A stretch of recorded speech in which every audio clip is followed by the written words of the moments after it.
ব্যক্তি কিংবা সাংগঠনিক উদ্যোগে চেষ্টা চলছে ত্রাণ সংগ্রহ এবং সরবরাহের কাজ।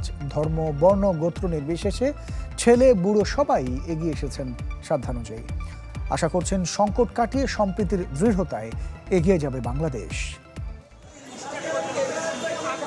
এমন মুগ্ধতা যেন প্রতি প্রাণে, আবেগ আর বাস্তবতায় সম্প্রীতির বন্ধন।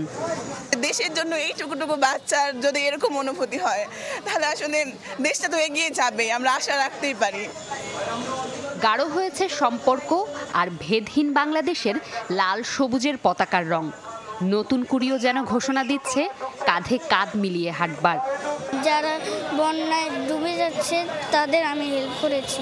বন্যার্তদের পুনর্বাসনের জন্য যতটুকু সহযোগিতা করা যায়, হোক সেটা অর্থ দিয়ে অথবা ত্রাণ দিয়ে অথবা শ্রম দিয়ে, সবাইকেই এই সহযোগিতাটা করা উচিত।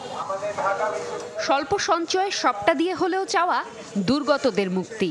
স্বাদ আর সাধ্যকে সম্বল করে ফের একই মিছিলে পুরো বাংলাদেশ। পর্যাপ্ত বোট না থাকার কারণে আমরা যেখানে রাস্তা শেষ হয়ে যায় সেখান থেকে আমাদের ত্রাণগুলো প্রান্তিক পর্যায়ে আমরা পৌঁছাতে পারছি না, সেটা হচ্ছে আমাদের সীমাবদ্ধতা।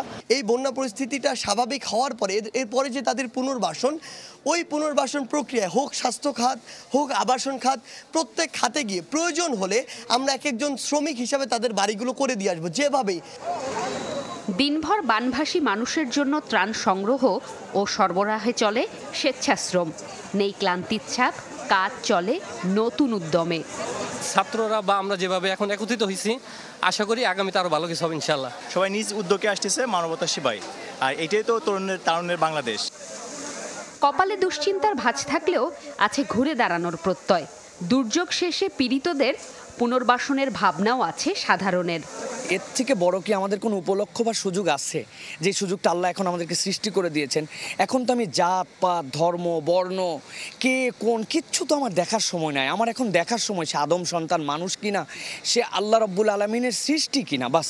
এবার আমাদের পরিকল্পনা একটু ব্যাপক। আমরা এবার পরিকল্পনা করেছি কমপক্ষে আমরা ৫,০০০ পরিবারকে ঘর নির্মাণ করে দেবো ইনশাআল্লাহ। সেটা হয়তো বাড়তে পারে, কিন্তু কমবে না ইনশাআল্লাহ।